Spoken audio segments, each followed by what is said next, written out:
পশ্চিমবঙ্গে এসআইআরে মহিলাদের সমস্ত সমস্যার সমাধান করল নির্বাচন কমিশন। কোন মহিলাদের ভোটার ভেরিফিকেশনে কোনো ডকুমেন্ট লাগবে না আর কোন মহিলাদের ডকুমেন্ট দিতে হবে, ইতিমধ্যেই 9টি ডকুমেন্টের লিস্ট দেওয়া হলো, যা আজকের এই ভিডিওটিতে আপনাদেরকে এই বিষয়ে একদম ডিটেলসেই জানিয়ে দেব। তো আশা রাখবো ভিডিওটিতে আপনারা প্রত্যেকেই প্রথম থেকেই শেষ পর্যন্ত সঙ্গে থাকবেন। বন্ধুরা, আপনারা প্রত্যেকেই জানেন নির্বাচন কমিশন আমাদের পশ্চিমবঙ্গে ভোটার ভেরিফিকেশনের যে ডেট, সেই ডেট কিন্তু প্রকাশিত করেছে। তবে এই এসআইআরের সবথেকে গুরুত্বপূর্ণ আলোচনার বিষয় হলো যে মহিলাদের ভোটার ভেরিফিকেশন কিভাবে হবে, কেননা মহিলাদের ভোটার কার্ডে বিভিন্ন ধরনের সমস্যা রয়েছে। তো সেই নিয়ে দেখুন নির্বাচন কমিশন কি বলেছে। পশ্চিমবঙ্গে শুরু হয়ে গেল ভোটার ভেরিফিকেশন অর্থাৎ এসআইআর। এই ভোটার তালিকার নিবিড় সংশোধনে মহিলাদের জন্য বিশেষ গুরুত্বপূর্ণ ঘোষণা নির্বাচন কমিশনারের। অবশেষে বিবাহিত মহিলারা কিভাবে ভোটার ভেরিফিকেশন করাবেন তা স্পষ্ট জানিয়ে দিল নির্বাচন কমিশন।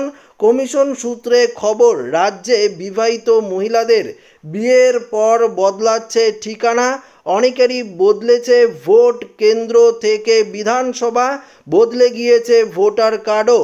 এসআইআরে কি অসুবিধায় পড়তে পারে এই মহিলারা? তো দেখুন এখানে কি বলেছে। প্রথমত আপনাদেরকে জানিয়ে দিচ্ছি কি কি অসুবিধায় মহিলারা পড়বে এবং এই অসুবিধায় যদি আপনারা পড়েন তাহলে কিভাবে এখান থেকে ভোটার ভেরিফিকেশনে আপনার নিজের নাম তুলবেন সেটিও আপনারা জানতে পারবেন। প্রথমত বলেছে যদি ট্রান্সফার করা হয়, এক্ষেত্রে দেখুন কি বলেছে। কমিশন জানিয়েছে যদি কার্ড অর্থাৎ ভোটার কার্ড ট্রান্সফার করানো হয়ে থাকে তাহলে পুরনো ভোট কেন্দ্রে ওই মহিলার বাবার সঙ্গে তার কার্ডের লিঙ্ক খুঁজবে নির্বাচন কমিশন। তারপর ইন্টারনাল লিঙ্ক দিয়ে কমিশন ঠিক খুঁজে নেবে ওই মহিলা বর্তমানে কোথায় রয়েছেন, অর্থাৎ যার কার্ড ট্রান্সফার হয়েছে তাকে আর কোনো সমস্যায় পড়তে হবে না। এই ক্ষেত্রে এনুমারেশন ফর্মে পুরনো ভোট কেন্দ্রের সব তথ্য লেখা থাকবে। আর অনেক ক্ষেত্রে ভোট কার্ডের নাম্বার বদলে গিয়েছে অনেকেরই, সেই ক্ষেত্রে কমিশন ম্যাপিং ও ম্যাচিংয়ের সময় ওই ভোটারের পুরনো কার্ড চিহ্নিত করতে না পারলে সমস্যার কিছুই নেই। ভোটারকে নিজেকেই জানাতে হবে তিনি আগে কোথায় থাকতেন ও তার ঠিকানা ও পদবি বদল হয়েছে। এক্ষেত্রে এনুমারেশন ফর্মে পুরনো ভোট কেন্দ্রের কিছু লেখা থাকবে না, সেক্ষেত্রে বিএলওরা ফিল আপ করে দেবে আপনাদের। তো বুঝতেই পারলেন। আরেকটি দেখুন এখানে কি বলেছে, যদি নতুন করে কার্ড তৈরি হয়, এক্ষেত্রে এবার পড়ে রইল তারা যাদের আগের ভোটার কার্ড ক্যান্সেল হয়নি, তার আগের নতুন কার্ড তৈরি হয়ে গেছে। এমন অবস্থায় কি করণীয়? এই ক্ষেত্রে বিএলও দুই জায়গাতেই যাবে। ভোটারকে জানাতে হবে তিনি কোন এলাকায় থাকতে চান, তিনি যে এলাকায় থাকতে চান তার সেই ভোটার কার্ড থাকবে আর অন্য কার্ডটি বাতিল হয়ে যাবে। এক্ষেত্রে কমিশন যদি মনে করেন ওই মহিলাকে হিয়ারিংয়ের জন্য ডাকতে পারে, সেক্ষেত্রে কমিশন জানতে চাইবে যে এমন কেন করা হয়েছিল। তাহলে আপনাকে যদি বুথ বিধানসভা বা লোকসভা বদল অর্থাৎ বদলে গিয়ে থাকে তাহলে চিন্তার কোনো কারণ নেই, বিএলওরা আপনার সব সমস্যা সমাধান করে ফেলবে। দেখুন মহিলাদের জন্য দুটি পরিস্থিতি তৈরি হতে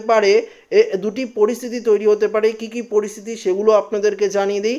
পরিস্থিতি নাম্বার 1 কি বলেছে, আপনার নাম 2002 সালের ভোটার লিস্টে রয়েছে। যদি কোনো মহিলার 2002 সালের ভোটার লিস্টে নাম থাকে, সেক্ষেত্রে কি বলেছে, যদি আপনার নাম 2002 সালের ভোটার লিস্টে থাকে তবে কোনো সমস্যা নেই। সমাধান বলেছে সেই পুরনো লিস্টে নিজের নামটা দেখালেই চলবে, সেখানে আপনার বাবার নাম উল্লেখ থাকা অতিরিক্ত কোনো নথি বা পদবি বদলের প্রমাণ দেওয়ার প্রয়োজন নেই। তো ধরুন আপনার ভোটার কার্ডের সমস্ত কিছু যদি চেঞ্জও হয়ে যায় তা ক্ষেত্রেও কোনো সমস্যা হবে না। যদি 2002 সালের ভোটার লিস্টে আপনাদের নাম থাকে তাহলে দেখতে পাচ্ছেন যে আপনার নথি বা পদবি বদলে গেলেও কোনো রকম প্রমাণ দেওয়ার কিন্তু প্রয়োজন নেই। এক্ষেত্রে দেখুন কি বলেছে, বাবার বাড়ির পুরনো তথ্য, যদি 2002 সালে আপনি বাবার বাড়ির ঠিকানায় ভোট দিয়ে থাকেন এবং এখন শ্বশুর বাড়ির ঠিকানায় নাম তুলে থাকেন তাহলে ভয় পাওয়ার কিছু নেই। সেই পুরনো ভোটার লিস্টের প্রতিলিপি নিজের সঙ্গে রাখুন, এটি প্রমাণ করে দেবে আপনি ভারতীয় ভোটার। আপনাদেরকে আগেই বলেছিলাম, যদি আপনার নাম 2002 সালের ভোটার লিস্টে না থাকে, আপনার বাবার অর্থাৎ আপনার বাপের বাড়ির বাবার যদি নাম 2002 সালের ভোটার লিস্টে থাকে, তাহলে সেই কাগজটি আপনাদের জেরক্স করে রাখতে হবে। সেটি দিয়েই আপনারা কিন্তু ভোটার ভেরিফিকেশন করাতে পারবেন। যদি আপনারা ভোটার কার্ড ট্রান্সফারও করে থাকেন, তাহলেও কোনো রকম সমস্যা আপনাদের হবে না। পরিস্থিতি নাম্বার 2, আপনার নাম 2002 সালের ভোটার লিস্টে নেই। এই পরিস্থিতিতে আপনার বাবা বা মায়ের নাম প্রমাণ দিতে হবে। দেখতেই পারলেন, যেটা আপনাদেরকে বললাম, যদি 2002 সালের আপনার বাবা মায়ের নাম থাকে, সেই লিস্টটির প্রতিলিপি আপনাদের ফর্মের সঙ্গে জমা দিতে হবে। তাহলেই আপনারা ভোটার ভেরিফিকেশন করতে পারবেন, কোনো রকম সমস্যা হবে না। দেখুন, এই বিষয়টি কিন্তু এখানে বলা রয়েছে।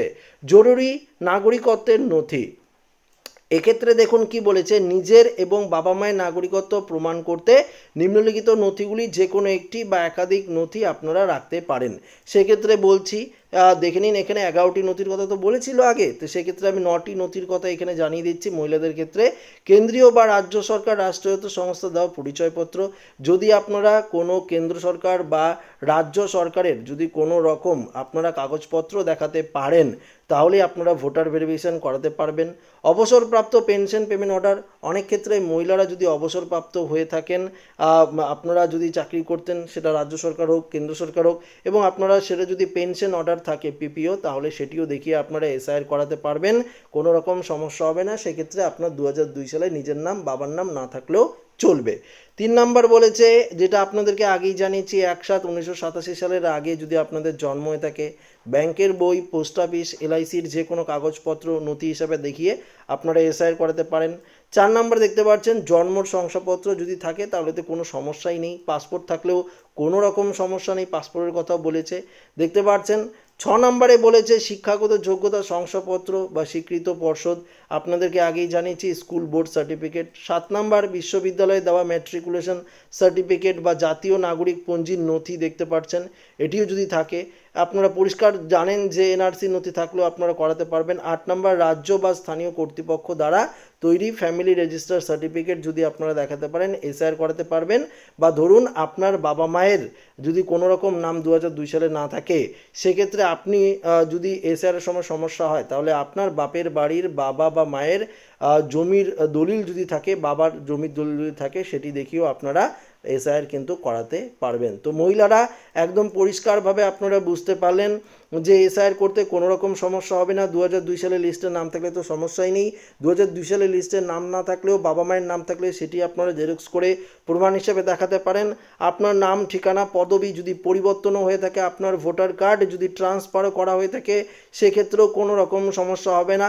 সেই অর্থাৎ সমস্যার সমাধান করে দেবে বিএলও অফিসাররা।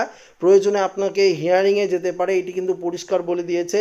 প্রয়োজনে আপনাকে হিয়ারিংয়ের জন্য ডাকতে পারে, তো সেই হিয়ারিংয়ে আপনারা যাবেন। সেক্ষেত্রে আপনাকে বলতে হবে যে আপনি ভারতীয় নাগরিক, এই কাগজপত্র আপনার আছে। পাশাপাশি যদি আপনি বাপের বাড়ির ভোটার লিস্টেও নাম থাকে এবং পরবর্তীতে আপনি আবারও শ্বশুরবাড়িতে এসে নতুন ভোটার লিস্ট যদি নাম তুলিয়ে থাকেন, একটি যদি ক্যান্সেল না করেন, সেক্ষেত্রে একটি ক্যান্সেল করতে হবে এবং আপনাকে জানাতে হবে যে আপনারা বাপের বাড়িতে গিয়ে ভোট দেবেন না, শ্বশুরবাড়ির নামটা থাকবে, সেটি অবশ্যই আপনাকে জানাতে হবে। এই নিয়ে নির্বাচন কমিশনের তরফ থেকে আপাতত এই আপডেট দেওয়া হয়েছে, যেটা আপনাদের কাছে সরাসরি আমি জানিয়ে দিলাম ভিডিও আকারে। তো ভিডিওটি ভালো লাগলে লাইক করবেন, মানুষের সাথে শেয়ার করবেন, নতুন দেখলে চ্যানেলটিকে সাবস্ক্রাইব করে নেবেন। ধন্যবাদ।